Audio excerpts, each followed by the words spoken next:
one is kind of another see I told you so moment, or at least potentially.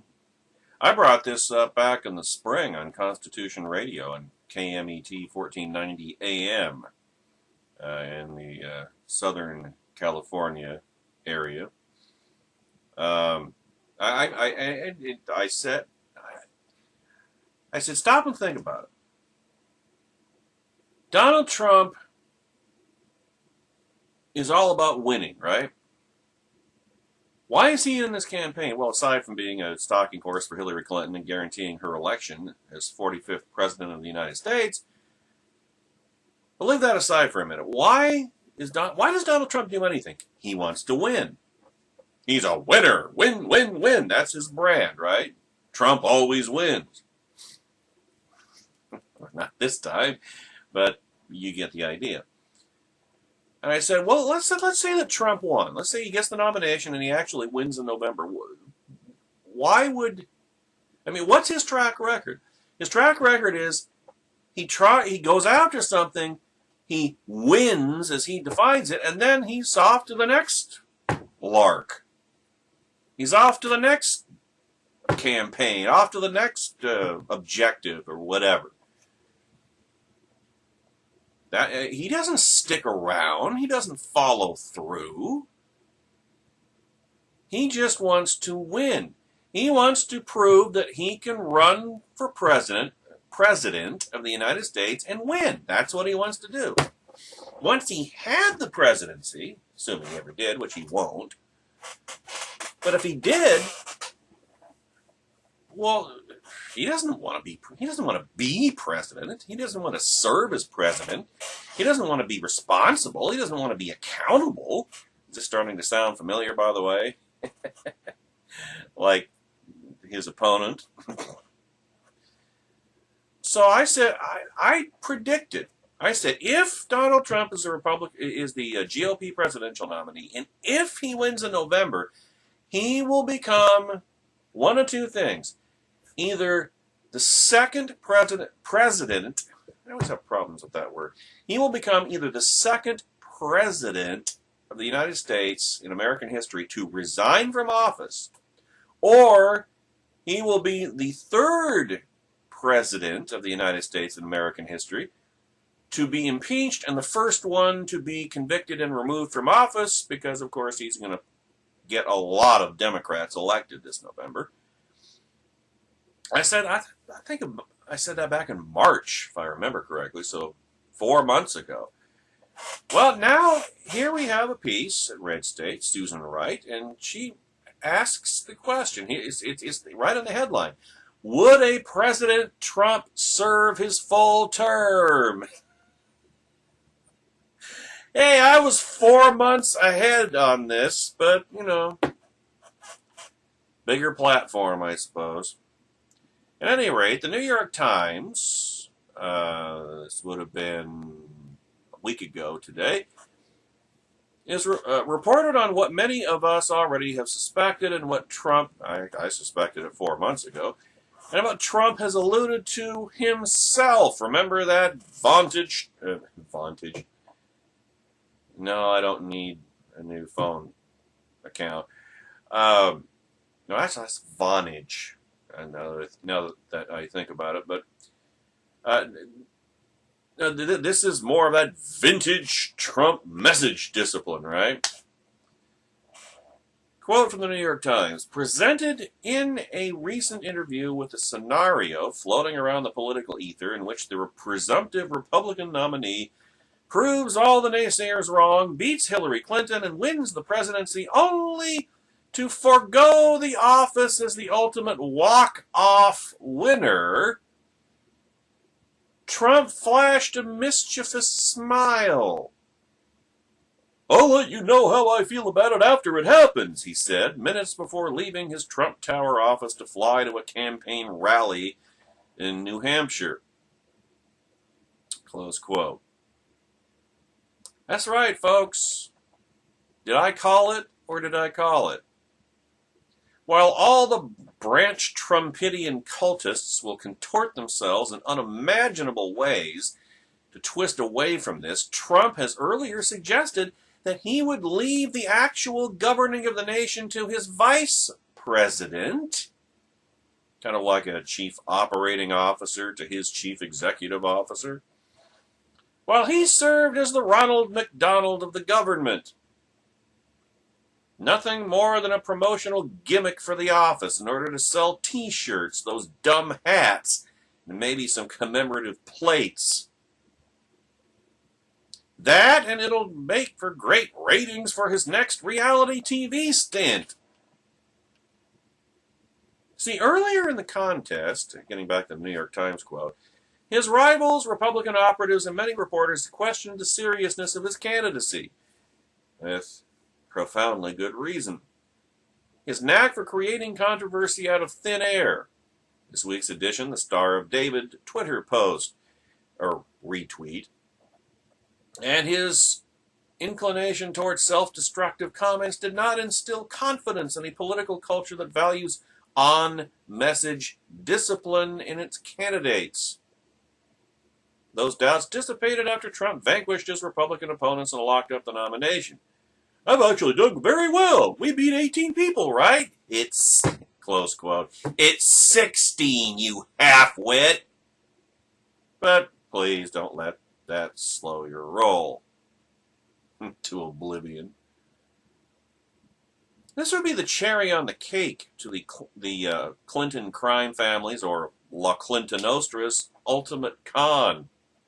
I've actually speculated that our October surprise could be a Trump who gives up, walks away, and leaves the GOP broken.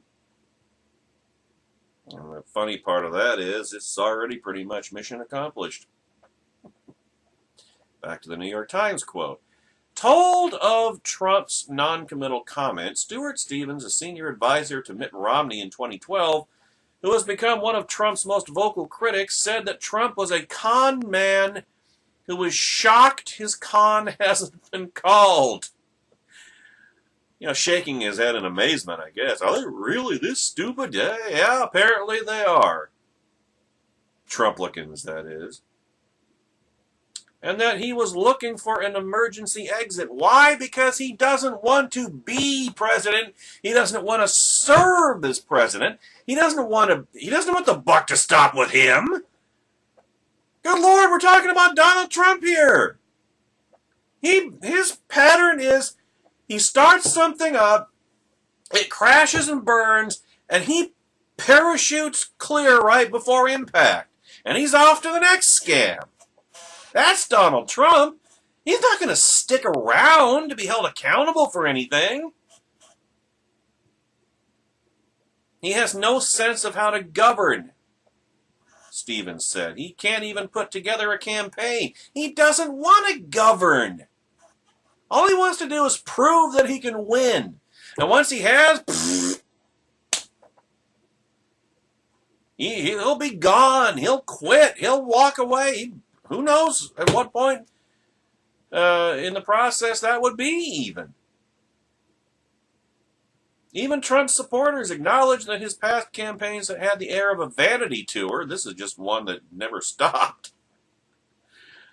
That impression lingers. A recent Trump news release promising a speech regarding the election prompted many reporters and political fortune tellers to predict a declaration of his departure.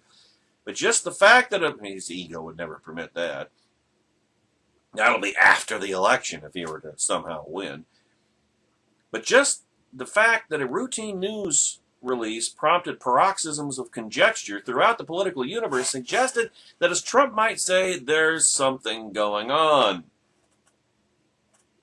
So, if that happens, where do we stand? Well, Alexander Kesar, a historian at Harvard University, who is working on a book about the Electoral College, said the process of succession would depend on the precise moment in which he said, never mind.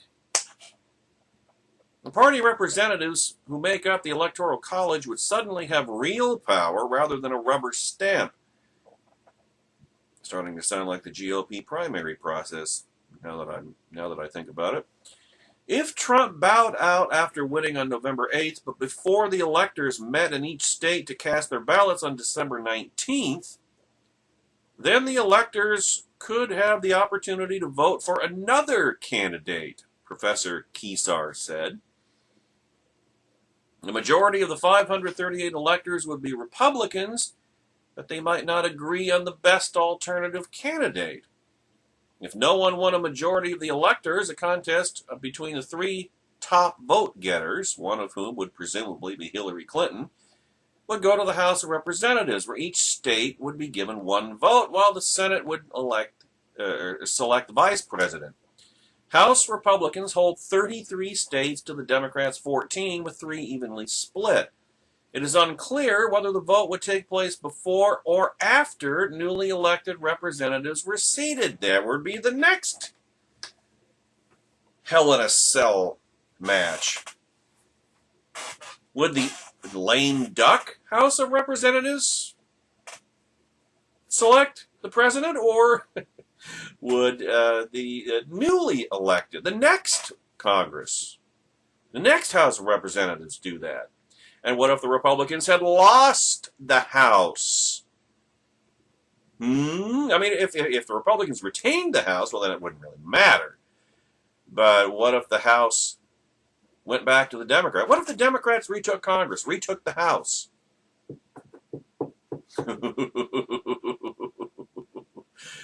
Oh, man, that's all we need. It's also unclear what would happen, Professor Kesar said, if Trump bid adieu after the electoral votes were cast, but before they were officially counted, per the 12th Amendment, by the President of the Senate for a joint session of Congress in January. That would be Trump's vice president in this scenario. Or would it? That could be... That could be Joe Biden. That could be that. Can you? Well, you wanted drama. You wanted drama, Trumplicans. You wanted entertainment. This is it. Imagine the possibilities. I'd rather not, but hey, you wanted entertainment. Here's the whirlwind. You wanted it. You asked for it. And if Trump left after the votes were counted in Congress, but before he was sworn in on January 20th, Professor Kesar said the closest guidance would probably come from Section 3 of the 20th Amendment, if at the time fixed for the beginning of the term of the president-elect shall have died, the vice president-elect shall become president, and close quote. Maybe that is what we're talking about. Maybe that is the madness, the method to the madness of Trumplicans. Maybe in their minds, nobody else could win but Trump, even though the facts are diametrically the opposite. And they're really looking at the vice president, the number 2 on Trump's ticket. Trump's running mate, whoever that turns out to be. If we can get a conservative there, then Trump can win, and then if Trump quits, well, Trump quits, but now we got our... Which is dishonorable and dishonest, and like I say, diametric opposite of the truth, because any Republican could have defeated Hillary Clinton. And quite easily, I should think. You don't win by splitting the party right down the middle. But anyway, it's an interesting concept. Interesting.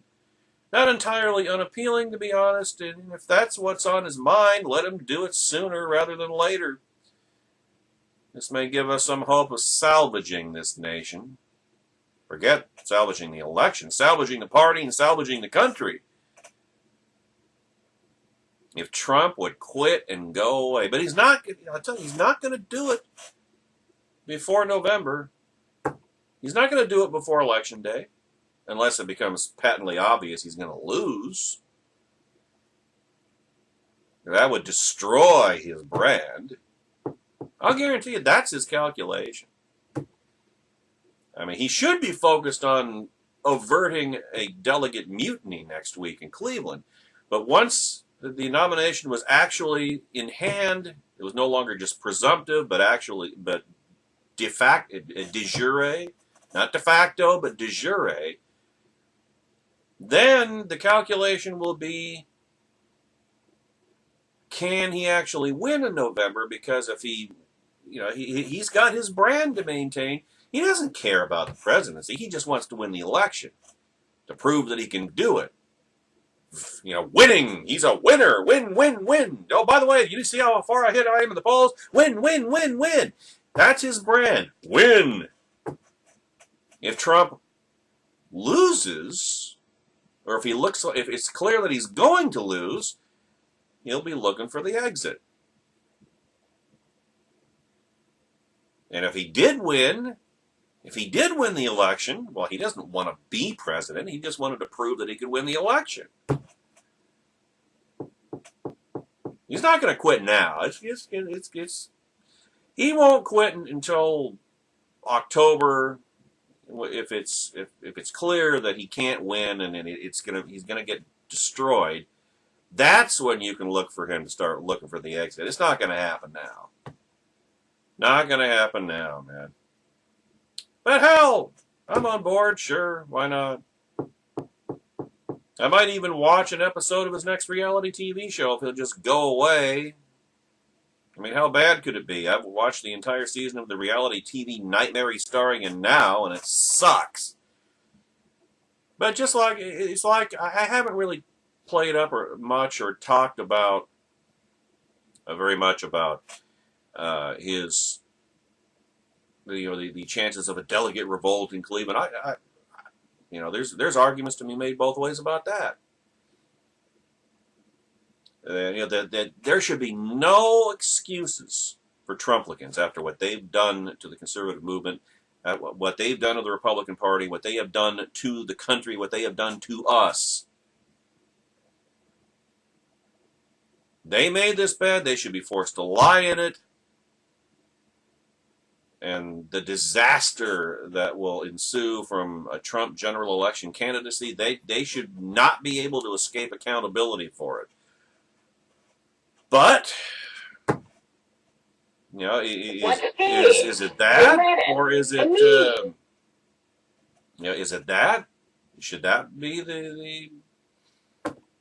the countervailing argument is, well, if we can save the party and maybe save the country and maybe salvage the election,